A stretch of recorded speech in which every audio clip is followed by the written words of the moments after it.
పండుగ జరిగే 9 రోజులు 9 రూపాల్లో బతుకమ్మను తయారు చేసి పాటలు పాడుతూ భక్తి శ్రద్ధలతో బతుకమ్మ పండుగను తెలంగాణ వ్యాప్తంగా పిల్ల పెద్ద ప్రతి ఒక్కరూ ఘనంగా జరుపుకుంటారు.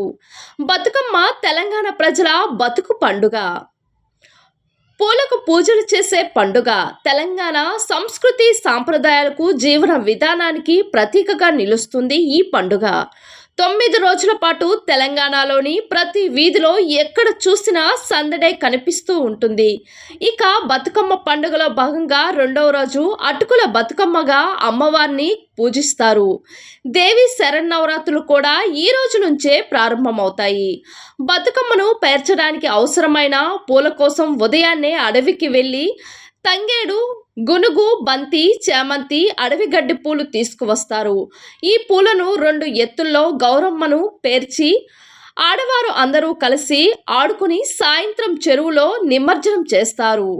నైవేద్యంగా సప్పిడి పప్పు, బెల్లం అటుకులు సమర్పిస్తారు. ఈరోజు అటుకులను వాయినంగా ఇస్తారు. బతుకమ్మ పండుగ జరిగే 9 రోజులు 9 రూపాల్లో బతుకమ్మను తయారు చేసి పాటలు పాడుతూ భక్తి శ్రద్ధలతో బతుకమ్మ పండుగను తెలంగాణ వ్యాప్తంగా పిల్ల పెద్ద ప్రతి ఒక్కరూ ఘనంగా జరుపుకుంటారు.